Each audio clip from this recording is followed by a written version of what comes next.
Focus news में आपका स्वागत है। नजर डालते हैं आज की खबरों पर।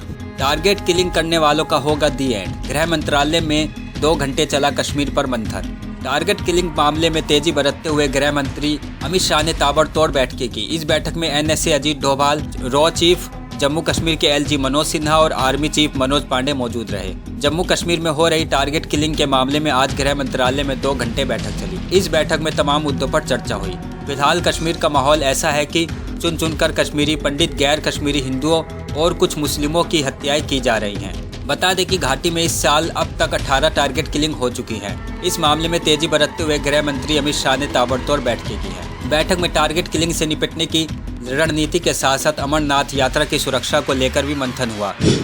टाटा ग्रुप को मिला जेवर एयरपोर्ट का ठेका। नोएडा में बनेगा देश का सबसे बड़ा इंटरनेशनल एयरपोर्ट। VIAPL स्विट्जरलैंड की company Zurich airport international AG की 100% सहायक कंपनी है और इसे नोएडा अंतर्राष्ट्रीय हवाई अड्डे के विकास के लिए एक विशेष उद्देश्य कंपनी के रूप में शामिल किया गया है।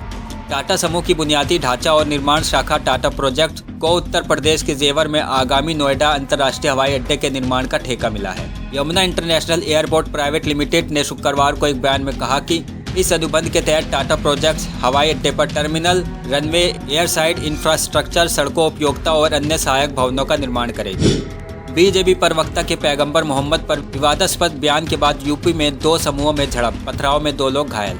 राष्ट्रपति रामनाथ कोविंद और प्रधानमंत्री नरेंद्र मोदी घटनास्थल से मात्र 80 किलोमीटर दूर एक समारोह में थे जब ये झड़पें हुई। वीडियो में सड़क के 2 किनारों पर भीड़ एक दूसरे पर पथराव करती दिखाई दे रही है।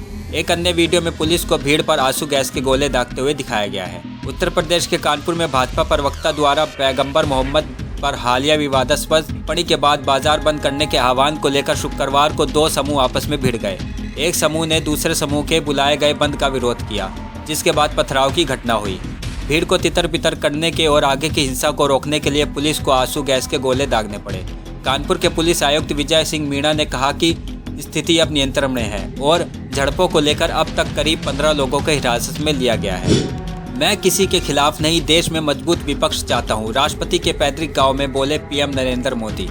प्रधानमंत्री नरेंद्र मोदी ने कहा कि मैं किसी पार्टी के खिलाफ नहीं हूं, मैं तो देश में मजबूत विपक्ष चाहता हूं। उन्होंने एयरपोर्ट पर आगवानी के लिए राष्ट्रपति रामनाथ कोविंद का भी आभार जताया। प्रधानमंत्री नरेंद्र मोदी शुक्रवार को कानपुर देहात जनपद में राष्ट्रपति रामनाथ कोविंद के पैतृक गांव परोंख पहुंचे, जहां उन्होंने अपने संबोधन में कहा कि मैं किसी पार्टी के खिलाफ नहीं हूं, मैं तो देश में मजबूत विपक्ष चाहता हूं। प्रधानमंत्री ने कहा कि वे देश और लोकतंत्र को समर्पित पार्टियों में एक मजबूत विपक्ष चाहते हैं। उन्होंने कहा कि मैं किसी के खिलाफ नहीं हूं, मेरा किसी से कोई निजी मामला नहीं है। राष्ट्रपति के पैतृक गांव में PM ने कहा कि लोकतंत्र को मजबूत करने के लिए भाई भतीजावाद में उलझी पार्टियों को इससे ऊपर उठना चाहिए।